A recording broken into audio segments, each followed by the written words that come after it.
باندې په خپل جرأت باندې په خپل ننګ باندې په خپل غیرت باندې د ترهګرۍ پالیسۍ پر خلاف د ترهګرۍ خلاف د ډلري ځنګونو خلاف یو موټی شول ودرېدل دوی یوازې راونوتل ننګ یې وکړه اتحاد یې پیدا کړ بیا هر هغه تنظیم هغه که ولسي پاڅون دی هغه که قومي جرګه سوار دغو ته سلام چې دلته یې یا زموږ صحافیان دي چې دوی دلته ننګ وکړو راپورته شول بیا هر هغه وګړی چې هغه د نورو وطنونو نه د پښتونوالۍ په بنیاد د انسانیت په بنیاد باندې دلته راغلل او د سوات د ولسونو ملګرتیا وکړه دغو ټولو ته سلام پېښ کوو او دوی ته قوالی وکړو خو یو خبره مې اوس واورېدله چې دوه ورځې اول بیا د سوات په علاقې کالاکوټ او په سخره کلي کې بیا وسله لیدلې شوي دي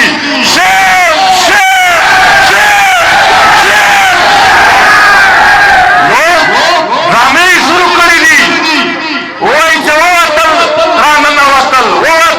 راننوتل سړیه دومره زر دومره تېز خو د کېنټ په ګېټ څوک نشي ننوتلی لکه ته چې دوی راننه باسې وباسې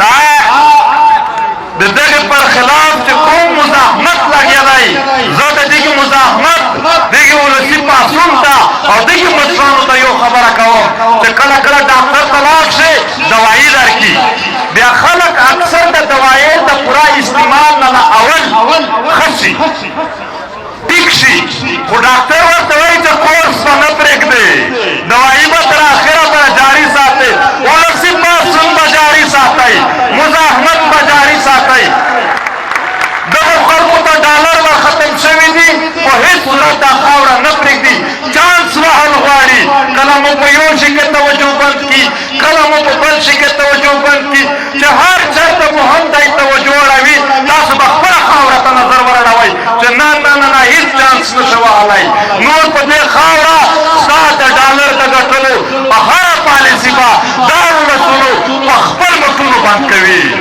دا به په خپل مزاحمت باندې بند کوي ما تاسو ته مخکې هم ویلي دي اوس هم درته وایم او ثابته هم شوله چې د دغې پاکستان یوه اداره تاسو ته امن نشي درکولی دا پارلمنټ یې نشي درکولی دا میډیا یې نشي درکولی دا عدل یې نشي درکولی تاسو ته امن ستاسو مزاحمت درکولی شي که تاسو مزاحمت کولو که تاسو تکړه وئ ستا په خاوره باندې هېڅوک هم لوبې نشي کولی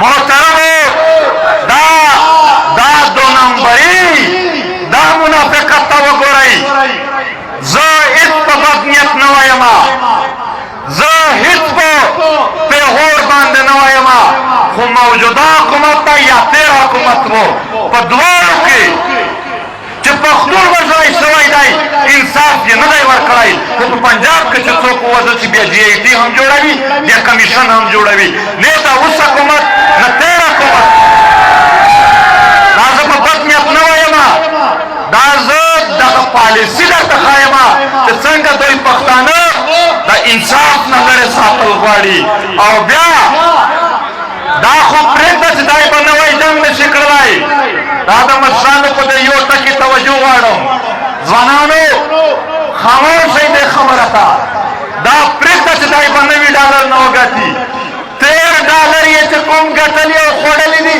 هغه د هضم کولو ته نه ورپرېږدو واپس به غورځوي هېڅ به هغه هم هضم کولو ته نه ورپرېږدو په دې خاوره باندې په دې وطن باندې د اتحاد ضرورت دی د هم آهنګۍ ضرورت دی دا هغه ورځې نه دي چې موږ یو بل ته پیغورونه سره ورکړو د دغې خاورې هر بچی چې دی چې هغه په هر ژوند کې دی هغه به موږ ته محترم وي هغه به د ځان سره متحد ساتو هغه که په جماعت اسلامي کې دی هغه په جمعیت علما اسلام کې دی هغه که په پي ټي آی کې دی هغه که په ایم پي کې دی هغه که په پښتونخوا ملي ګوند کې دی نور چې څومره ګوندونه دي مانه به نامونه هېر شي چې کوم هم دی د ظالم پر خلاف په یو ځای ودرېږو مقابله به کوو په دې خاوره که چېرې جنګونه وي یوه طبقه هم په اسانه په امن امن نشي پاتې کېدلی او که چیرې امن و بیا به موږ ټول هر سړی په خپل ژوند کې آزاد و.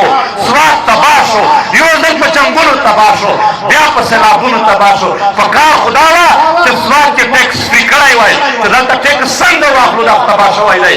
دلته ټیکس څنګه واخلو، دا خو جنګونو او سیلابونو وهلی دی. په کار ده چې حکومت اعلان وکړي چې دا ټیکس فري دی، او دوی خو ټیکس فري پرېږده، دوی خو دلته ترهګري راوړي، دوی خو دلته جنګ راوړي چې نور هم کاروبار پرې وکړي، نور هم روزګار پرې جوړ کړي. او دا خبره ما مخکې هم کړې وه، دا خبره زه نن هم کوم چې دلته په دې سوات د سیلاب دپاره غټ فنډ راغی، خو په منځ کې یې د ترهګرۍ ډرامه وچلوله، هغه فنډ یې سره ورک کړو، هغه خبره یې سره ورک کړله. حق خوري په مختلفو اړخونو باندې. په سوات کې خپلې ځمکې کمې دي، آبادي تاسو وینئ، درې پکې کینټونه جوړ کړل، څه یې په سیکشن 4 کې ونیولې، ځمکې په قبضه کې روانې دي. محترمو او بیا موټروې په دا خو دلته ټارچر سیلونه په دې سوات کې جوړ دي، اوس هم په دې پایتان کې ټارچر سیل جوړ دی او ټولو پښتنو ته سزا ورکوي. موږ دا ورته وایو چې کله پاکستان په عدالت باندې د دغې فوج هېڅ څه هم اعتبار وي، خو دا ټول خلک هغه ته حواله کړه، عدالت به فیصله وکړي. خو آئین او په عدالت باندې موږ یقین لرو دوی یې نه لري. دلته زموږ دا پاکستان یو قوم نه دی، مختلف قومونه آباد دي. د دوی په منځ کې سنیټر صاحب رشته یوه رشته ده، د آئین رشته ده.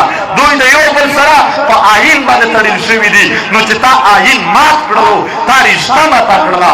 دلته چې کوم ولسونه بیل بیل اوسېږي، دا پاکستان د دوی د اعمالو د وجې نن سټرکچر خو موجود دی، خو په ذهن کې دننه بلوچ ځان ته بیل دی، پښتون ځان ته بیل دی، سیندای ځان ته بیل دی، کشمیرای ځان ته بیل دی، ګلګت بلتستان ځان ته بیل دی. زه خو دا هم ورته وایم چې موږ ستا په ظلمونو باندې په پی ټي ایم باندې خلک نه شول پوهولی، خو ته کمعقل او نالایق سړی په خپلو اعمالو دې پرې پوه کړل په هر څه باندې چې کومې خبرې موږ د څو کالونو نه کړي دي.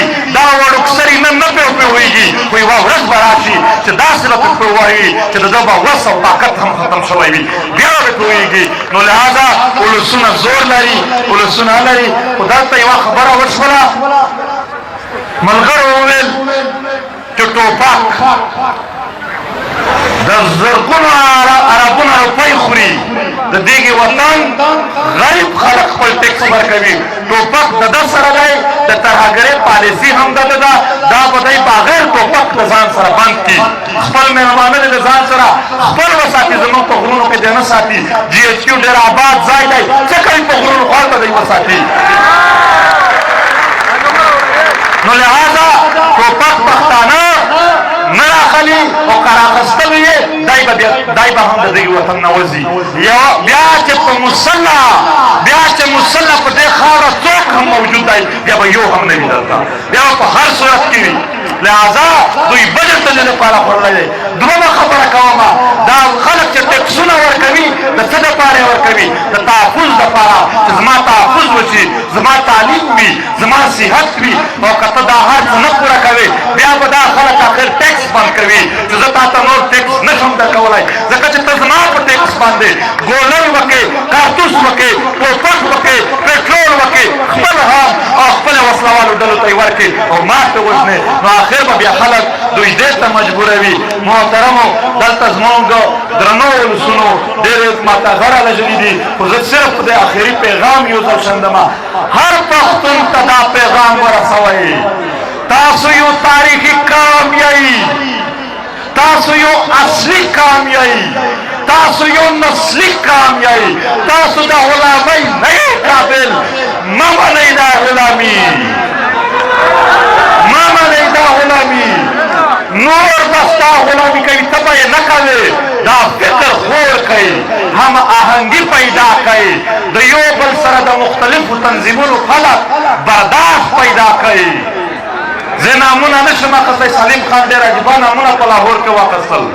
د سیکانو مرکز هم هلته دی، وبخئ زمونږ د مذهبي تنظیمونو مرکز هم هلته دی، او چې سلیم لاله کوم نام واخیست هغه هم هلته دي، خو یو بل پسې ګوته کې نه دي راخیستې. هم آهنګي پیدا کوي، دلته مونږ د یو فکر خلک، د یو وطن خلک په یو ځای نه سره اوسېږو. هم آهنګي پیدا کوي، د وطن فکر پیدا کوي. بیا زه چیلنج ورکوم چې دا خو باج ولی چې امریکا هم راشي تاسو نشي نیولی، تاسو ته هېڅوک ورته نشي رسولی، ستا وطن څوک هم نشي نیولی. په موږ ظلم څوک نشي کولی، په موږ بدنظمه یو، په موږ کې نظم نشته، په موږ کې برداشت نشته، په موږ کې هم آهنګي نشته. او ظالم ته مو دا هم آهنګي پیدا کړې ده، خپل ورور ته مو پیدا کړې. لہذا د ورور ویلې نه زموږ له اړخه ټولو ته دی، او د ټولو له اړخه به هر چا ته وي. زه بیا په آخر کې مننه کوم د ټولو. خوشحال اوسئ. دلته د مشرانو ما ته یو چیټ راکړی و، یو طوطا بنډۍ کې، په طوطا بنډۍ کې په 2009 کې کورونه او 1 کیلومتر علاقه فوج نیولې ده چې موږ اپریشن کوو. 20 کاله تېر شول خو اپریشن نه ختم نه شو، هغه ځایونه یې نیولي دي. بل دا بله ځوانان د نیټ مسله یادوي سینیټر صاحب چې نیټ یې را پرېښی دی، خو دومره کمزوری دی چې سټوډنټان خپل تعلیمي کار نشي پرې کولی. دوی د ترهګیرۍ لپاره خلک هم بې تعلیمه ساتل غواړي. نو د دغې هم موږ مطالبه کوو چې دا کوم زموږ امپیګان سینیټران دي، د هغه هم په دې باندې کلک سټینډ واخلي. نو سټینډ به یو سټینډ وي، د خپل وطن دپاره ودرېدل دي.